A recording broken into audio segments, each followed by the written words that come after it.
जय शनिदेव मित्रों, हमारे चैनल के अंदर आपका स्वागत है। दोस्तों, देवों के देव महादेव माने जाते हैं। तो महादेव दोस्तों अपना पुत्र भगवान शनिदेव को भी मानते हैं। दोस्तों, शनिदेव जिस प्रकार देखा जाए कि आपके जीवन के अंदर किसी प्रकार की दुविधा है तो उसे दूर करने का काम करते हैं, और साथ ही साथ दोस्तों अगर आप किसी प्रकार का गलत काम कर देते हैं, आप संसार में सबसे छुप सकते हैं किसी प्रकार का पाप करने के बाद, लेकिन शनिदेव की आंखों से आप छुप नहीं सकते। तो अगर आपने गलत काम किया है तो उसे दंड देने का काम भगवान शनिदेव करते हैं। दोस्तों, कई बार क्या होता है कि आपके द्वारा अनजाने में भी गलत काम हो जाता है जिसका भी आपको दंड भुगतना पड़ता है, लेकिन अगर आप शनिदेव को प्रसन्न कर लेते हैं तो शनिदेव की सकारात्मकता आपके ऊपर रहती है, जिसकी वजह से वह दंड आपके ऊपर लागू नहीं होता और शनिदेव आपके ऊपर प्रसन्न रहते हैं। तो दोस्तों, आज हम आपको जो उपाय बताएंगे, अगर आपने सच्चे मन के साथ इस उपाय को कर लिया तो दोस्तों समझ लीजिए कि आपका कोई भी बाल बांका नहीं कर पाएगा। शनिदेव की असीम कृपा आपके ऊपर होगी, और अमावस्या जिसको दोस्तों अंधकार की काली रात्रि कहा जाता है, उस रात्रि से ही आपके जीवन के अंदर प्रकाश आ जाएगा और आप दिन दूनी रात चौगुनी गति से धन के मालिक बनते जाते हैं। तो दोस्तों, आज हम आपको बताने वाले हैं शनिदेव की अमावस्या अर्थात कि भगवान शनिदेव के जन्मदिन की अगर आप दीपक का यह उपाय करते हैं तो आपके घर परिवार के अंदर कभी भी गरीबी नहीं रहती और शनिदेव की असीम कृपा आपके ऊपर सदैव के लिए बनी रहती है। तो दोस्तों, आज हम आपको बताएंगे कि 5 दीपक का यह उपाय आपके पूर्वजों को भी पितृदोष से मुक्ति मिल जाती है। दोस्तों, क्या करें कि आप 5 दीपक ले लें। दीपक दोस्तों आप मिट्टी के लिए इस बात का ध्यान रखें, आपको इसके अंदर तांबे के या स्टील के, चांदी के, लोहे के, कैसे भी हो, आपको दीपक काम में नहीं लेने हैं। 5 आपको मिट्टी के दीपक लेने हैं।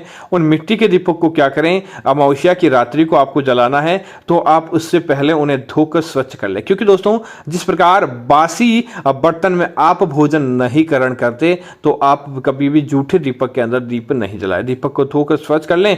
उसके बाद लंबी वाली आपको बाती बतानी है, वह 5। दोस्तों, 5 की संख्या शुभ मानी जाती है, और यह संख्या जिसके अंदर 2 का भाग नहीं जाता इसे 1 ही कहा जाता है, और 1 ही की संख्या करने से हमारे जीवन की तरक्की की सीढ़ी मिलती है। इसीलिए आप 5 दीपक लें। आप क्या करें, 5 दीपक के अंदर वह लंबी बाती डालें, और साथ ही साथ सरसों के तेल के साथ आपको वह 5 दीपक को आपको भर देना है, क्योंकि दोस्तों शनिदेव को 3 ही प्रकार के तेल चढ़ाए जाते हैं। एक सरसों का तेल सबसे मुख्य तेल होता है, उसके बाद अगर आपको सरसों का तेल नहीं मिलता है तो तिल का तेल, और तीसरे तेल की बात करें तो वह है चमेली का तेल। इसके अलावा भगवान शनिदेव को अन्य तेल चढ़ाने से आपको बचना चाहिए। अगर नहीं है तो उसके बाद आप किसी भी तरह का तेल चढ़ा सकते हैं। अब आप सरसों के तेल का दीपक जलाएं। उसके साथ ही क्या करना है दोस्तों, सरसों का तेल तो भगवान शनिदेव को प्रसन्न करने के लिए, अमावस्या की काली रात्रि का साया आपसे हटाने के लिए होता है। दूसरी चीज आपको डालनी है वह दोस्तों एक इलायची प्रत्येक दीपक के अंदर डाल। इलायची दोस्तों आपके जीवन के अंदर धन की चुंबक की भांति होती है। बस आपके जीवन के अंदर धन को आकर्षित करने का काम करती है। जो धन आपके पास नहीं होता उसे भी खींचकर लेकर आने का काम करती है। आपकी किस्मत के अनुरूप आपका धन बनाती है। इसीलिए आपको इसके अंदर इलायची का दाना भी डाल देना चाहिए।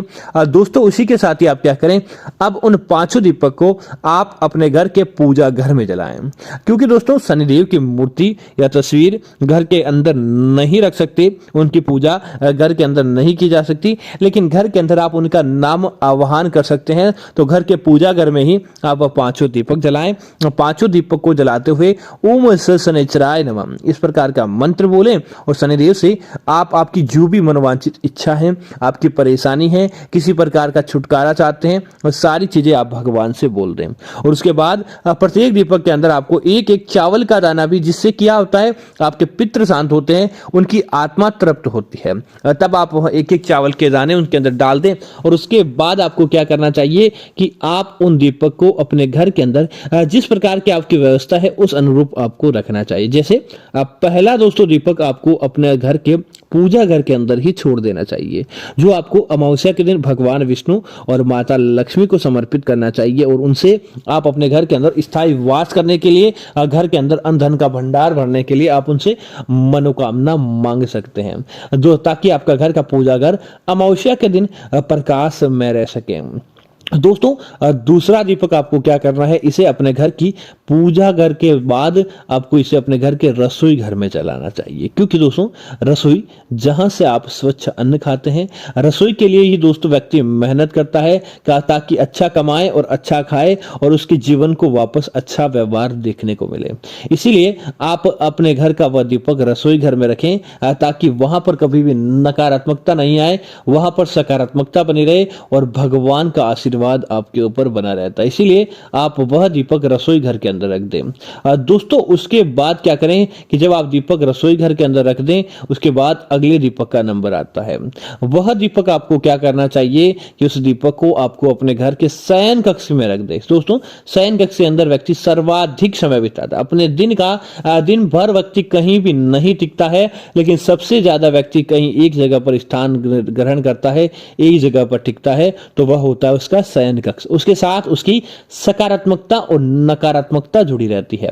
तब आप क्या करें कि शयन कक्ष के अंदर उस दीपक को जला दें, ताकि क्या होता है कि शयन कक्ष के अंदर अगर आपके दिन भर की नकारात्मकता होती है, शयन कक्ष के अंदर किसी प्रकार की बुरी शक्ति होती है, नजर दोष होता है, वास्तु दोष होता है, काल सर्प दोष होता है, पितृ दोष होता है, तो उन सारे दोषों को वह दीपक की लो जलाकर समाप्त कर देती है और आपके जीवन रूपी प्रतिमा को संयुक्त रूप से प्रकाश में कर देती है। इसीलिए वहां पर आपको दीपक जलाना जरूरी हो जाता है। अब दोस्तों, जो चौथा दीपक है, उस दीपक को आप क्या करें, अपने घर के मुख्य हॉल, जहां पर आपके परिवार के सदस्य सोने के अलावा बाकी समय पर एक साथ बैठते हैं, जहां पर बैठकर एक साथ भोजन ग्रहण करते हैं, उस स्थान पर मुख्य हॉल कहते हैं, कोई ड्राइंग रूम कहते हैं, कोई चौक कहते हैं, वहां पर आपको जला देना चाहिए, ताकि वहां से कभी भी नकारात्मकता नहीं फैले। वहां पर अनेक प्रकार के लोग आते हैं दोस्तों, बाहर से भी वही लोग आकर बैठते हैं, तो हो सकता है किसी के मन में आपके प्रति क्या हो, तो वह सारी चिंताएं आपकी वहीं से समाप्त होने लगती है, वह सारी चिंताएं आपको प्रभावित नहीं करती। इसीलिए आपको वहां पर वह दीपक जला देना चाहिए। उसके बाद आपको क्या करना चाहिए, जो अंतिम दीपक होता है दोस्तों, अमावस्या की काली रात्रि है तो बाहर भी अंधकार ही होता है।